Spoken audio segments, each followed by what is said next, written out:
Hello friends, this video on System of Particles and Rotational Motion Part 1 is brought to you by examfear.com. No more fear from exam.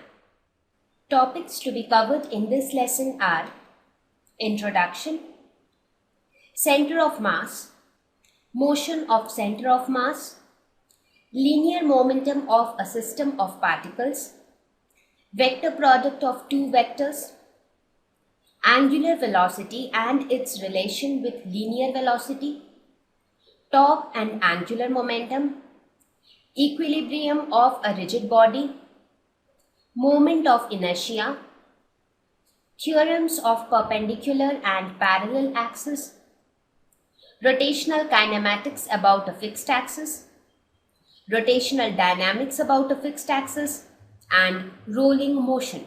So now, before we start with this lesson on rotational motion, let us try to understand the basic objective in this lesson. What are we actually going to study in this lesson? In this lesson, our objective is to extend our knowledge of motion of a single particle to a system of particles. Does it make sense? I don't think so that it is making much of a sense to you. Okay, so let us understand it with this example. So far, we have been talking about so many things like motion, force applied on a motion, equations of motion, and all those stuff. Newton's first law, second law, third law. We have studied quite a few stuffs so far, right? But have you ever noticed that till now, whatever we studied, everywhere we consider an object as a single particle. For example, in all our previous lessons, we thought that let us suppose this is a ball. If this boy applies some force to this ball, what happens? This ball of mass m starts moving with some velocity v. Right? That is how we have understood things so far. So till now, for us, this ball was a single object. It was a single object with mass m moving with velocity v, having an acceleration a, and when this boy applies a force F on this ball, it starts moving with velocity v, right? So that is how we have considered things so far. But now, if you try to look at this ball, the real picture of this ball, what do you see? Is this ball a single particle? It is not. The ball itself is made up of several particles. Right? The ball is an object, but this object is made up of several particles. But so far, we never concentrated on the motion of each particle. We concentrated on the motion of this ball as a whole. We never considered the motion of the particles which are constituting this ball. So now, what do you think? Are all these particles moving with the same velocity v, or they are moving with different velocities? So, do we know that? We don't know about it so far because we have never thought of it till now. So far, we never thought of this concept that every object which we see around us is actually made up of a huge number of particles. Since we did not think about it, we don't know about the motion of each of those particles, right? So in this lesson, we will talk about this system of particles. So we will talk about, for everything, for every object which we see, we will consider that object as an extended body. What do I mean by extended body? An extended body is something which is made up of a system of particles. Alright? So here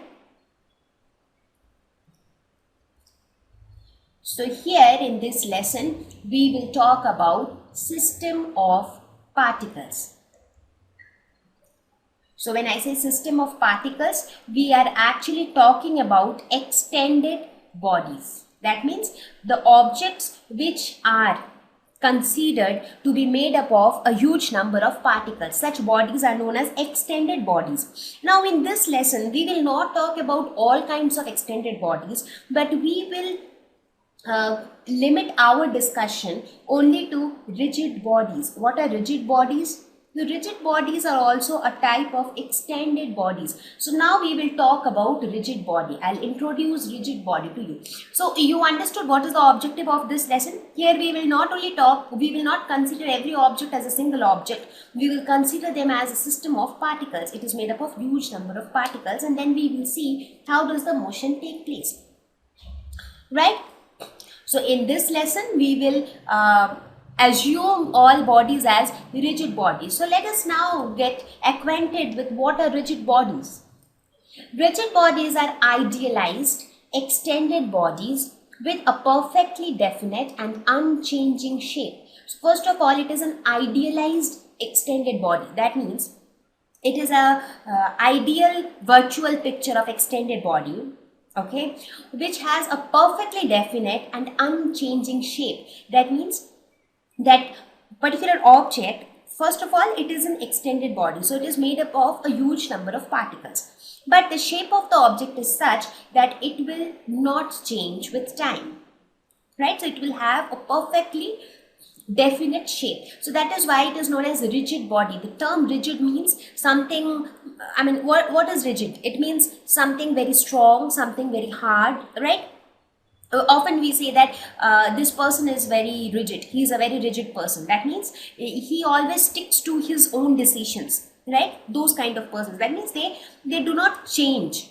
So such objects are known as rigid bodies. So when you think of rigid bodies, what do you mean? You mean that deformation is neglected in case of rigid body. The deformation on application of force is very small. Let us look at this example. When you think of this balloon, what happens when you try to deform it? What happens when you apply some force on the balloon? The shape of the balloon changes. So when I am talking about a rigid body, I am not talking about such objects, right? So I am talking about something like this. Let us look at your mobile phone.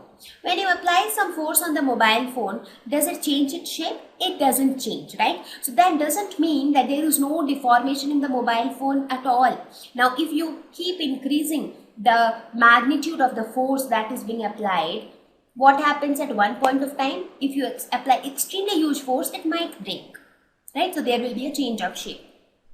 But under normal application of force, this object is rigid enough to not change its shape. So that is why we don't say that there is no deformation in rigid bodies. We say that the deformation part is neglected, and that is why rigid bodies are an idealized concept, right? Because see, I mean, since we are just starting with this study of system of particles, so in order to keep things little simpler, we have assumed that there is no deformation in the extended bodies. So such bodies are termed as rigid bodies. So in this lesson, whatever object we will talk about, we will assume that they are all rigid. That is, their shapes are not changing with time. So now let us come to the main point. Let us now talk about the motion of a rigid body. So far we saw that in this lesson we are talking about system of particles, and not very specifically we are talking about rigid bodies, right? So let us now look at the motion of a rigid body. How does the motion of a rigid body takes place? Let us take this example first. Let us suppose you have this plane surface and you have this ball. Now what is happening here? Some force, let us assume that some force has been applied on this ball, and this ball just moved from one end of the surface to the other end. So what kind of motion was it? It was nothing but a linear motion, right? So this motion is nothing but a translational motion, or we can say it was purely translation, because there is no other motion involved here. It was just a linear motion of the ball from one point to another point. Now let us look at the same ball when it moves along this surface. So what do you see? Here also, if you notice, the ball is moving from one point to another. But what is the difference in this case? Just look again. In this case, the ball is not only moving from this point to this point, but it is also rotating. Did you observe that? It is also rotating, which was not there in this case. So that means what kind of motion is this? So here also you have translation. right? Because it is moving from one point to another. So translation is there, but along with translation, there is some other kind of motion which is there. So what is that other kind of motion? So initially, nobody came to know what exactly that other kind of motion is. So we thought, okay, now let us do one thing.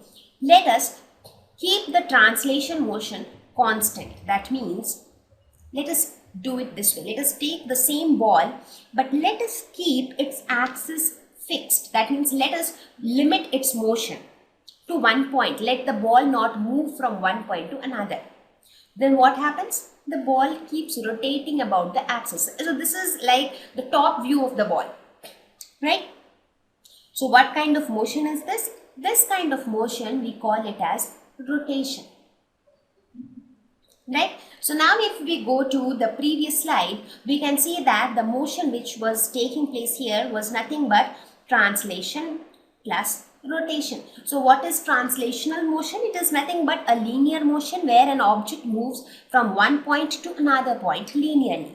Whereas when I talk about a rotation motion, it means that the object moves about its own axis. The object actually rotates about its own axis. So in this lesson, we will discuss two important topics. The first is system of particles, that is rigid bodies, and the second is rotational motion of rigid bodies, right? Because so far wherever we have applied Newton's laws of motion and all the kinematics equation, they were all applied for translational motion. So in this lesson we will also talk about rotational motion. Thank you. Please visit examfear.com to watch free educational videos, try free online tests, get the best quality study materials, study from the best tutors and mentors, and much more. Thank you once again.